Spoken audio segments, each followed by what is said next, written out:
Welcome to another presentation from the SNHU History Department. I'm Learning Community Facilitator Natalie Sweet, and today we're going to discuss bias.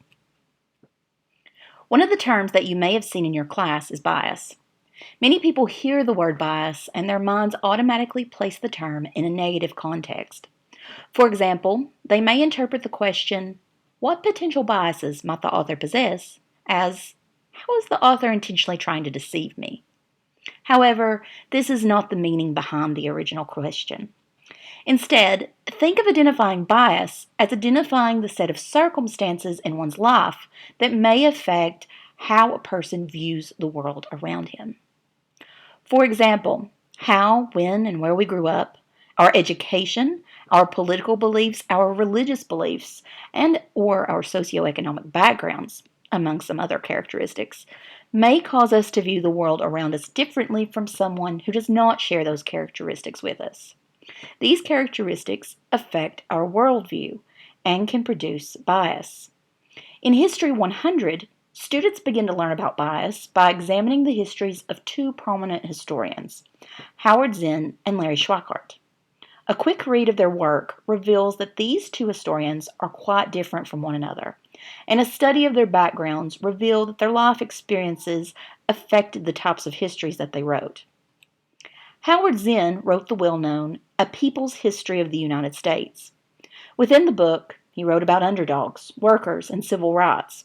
As a young man, he joined the Air Force during World War II out of a desire to fight fascism. His experiences during that war later led him to write about anti-war protest, as he was troubled by dropping napalm bombs in the final year of the conflict. He once referred to himself as, quote, something of a Marxist.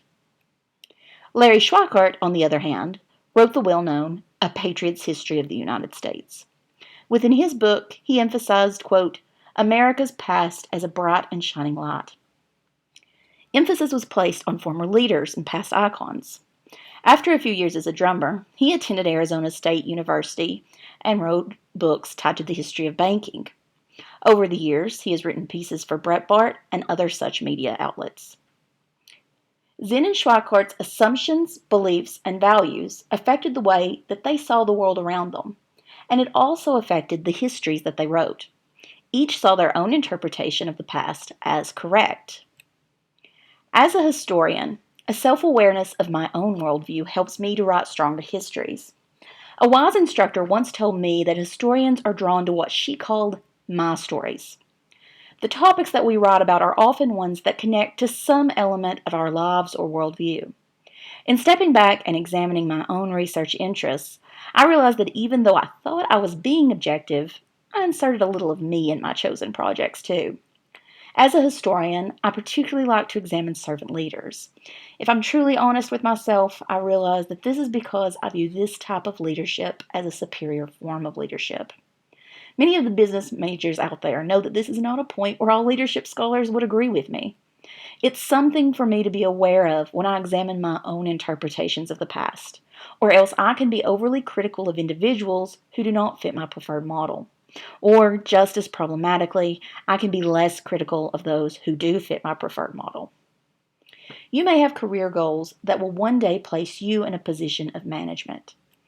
Consider what I've told you about historians and bias, and how we have to be aware of our biases both in our own lives and when we read the histories that were written by others.